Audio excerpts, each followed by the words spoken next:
I'm just like you. I get my ideas in random places and random times.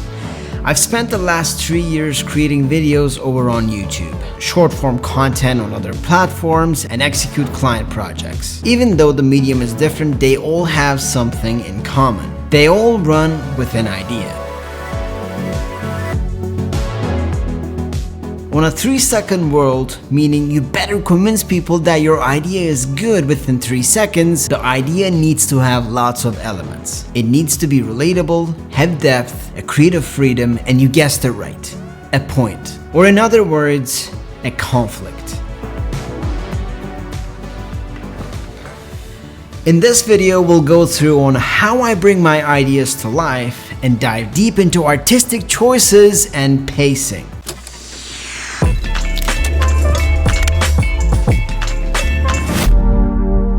Once I have an idea for a video, the video usually has layers within the idea. A good idea needs to have different dimensions. Coming up with ideas, and specifically ideas that I stick to, is not so easy to find. Here's the thing with coming up with ideas. You've probably heard of the psychology of letting go. It basically sports that if you let things go, things come to you. See, ideas are like that. If I sit in a corner and stress myself about coming up with ideas, the possibilities of coming up with ideas that I will think are good more than 30 minutes is pretty thin. So I let go of that thought. I do the day-to-day things, I go out, I do things around my apartment, and letting my subconscious mind do the work and coming up with ideas. Once I have a good idea, I'll start designing the video. I'll script most of the video because I can really ramble for hours. When I script, it really does keep me in line with the point of the video. Then I'll get to the fun part, filming.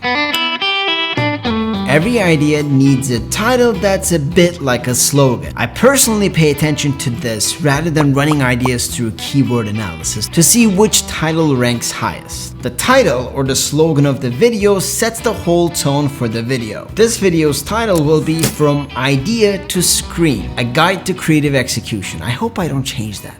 I do talk about filmmaking in this channel, so the first part of the title, From Idea to Screen, does resemble cinema just a little bit. When coming up with a slogan, clearly define the core message you want your slogan to communicate. By setting the right title, the video will be a complete package. Then there's the artistic choices. This category breaks into 3 different sections for me: music, color grading, and texture.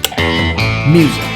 This is something that does not require a lot of explanation. Music can help convey the narrative and enhance the storytelling aspect of a video. It can provide cues and signals to the viewers about the emotions and events happening on the screen. By aligning the music with the visuals, you can create a more immersive viewing experience. Music choice depends on what the video is about. And within the video, I personally make frequent music changes, depending on what I'm saying in the video. There are lots of great sources for royalty-free music. If you do want to try one for free for 30 days, there's a link in the description for you. When selecting music for your videos, consider the genre, the tempo, and the emotion you want to evoke. Next on the artistic list, we have color grading. This might be your favorite one.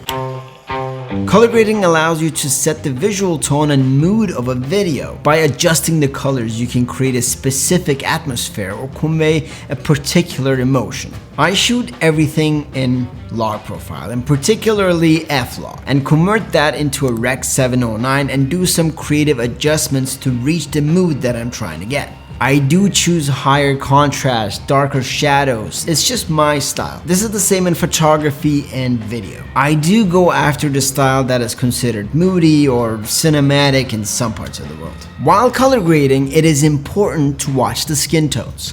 If your subject looks like they're coming out of Avatar or Shrek, you're probably doing it wrong. But that being said, don't be afraid to experiment and try different color grading approaches. With the color grading, you have to remember that the majority of the look you want to achieve has to do with lighting as well.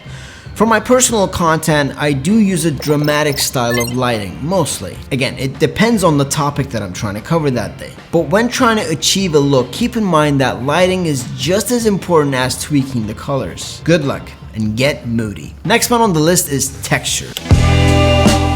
Texture means many things to me in video. For this video's sake, Let's refer to texture as a subtle detail that just helps the video go the extra mile. I use lots of overlay effects, motion graphics, unique typography, and visual and audio effects in my videos. If you notice, I do not have a select typography that ends up in all of my videos. Lots of people treat this as a consistency, and I totally get that as a branding strategy, but I think every video has a different character and a different story. And that's why for me, every video needs to look and feel different. So that is why I make sure my videos, each of my videos, carry a unique style of fonts rather than sticking to one particular style for the channel. Texture aspect in my videos are meant to spice up my videos. They are there to keep you entertained and actually make you feel the videos. I'll do some film transitions, old TV effects, and even some sound effects that include minor tweaks. It just adds so much to the experience. Once I have applied the desired texture elements, I'll watch the video through to ensure everything looks as intended.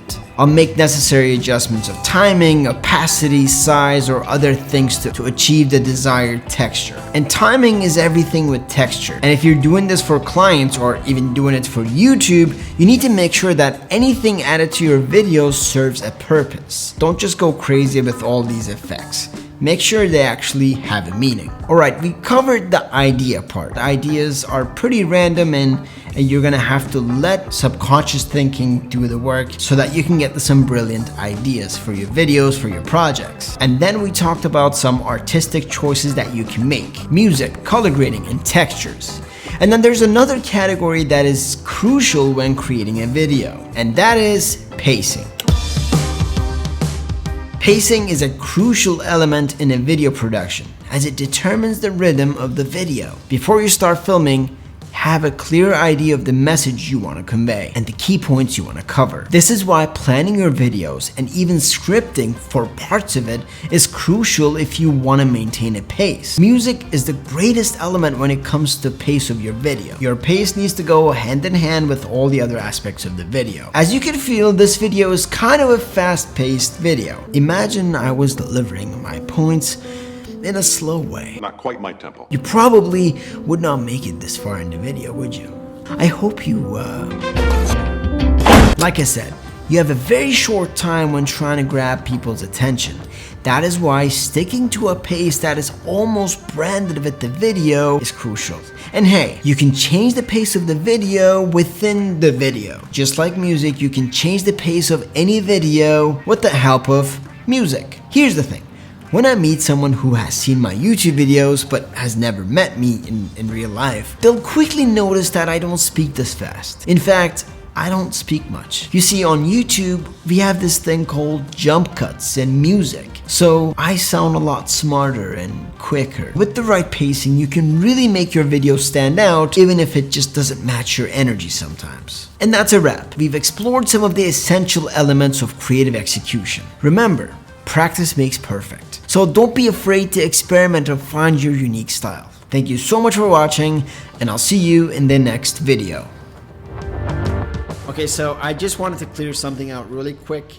It did sound like in the video I was kind of, dissing the slow-paced edits and, slower videos. I love slow-paced videos. I think they are a lot more true compared to, super edited, fast videos. I was just trying to say that for this video's sake, stick to a pace that suits the video and use music that is aligned with that pace. I really like slow paced and like really true videos. I'm all about that. Just wanted to share my thoughts at the end.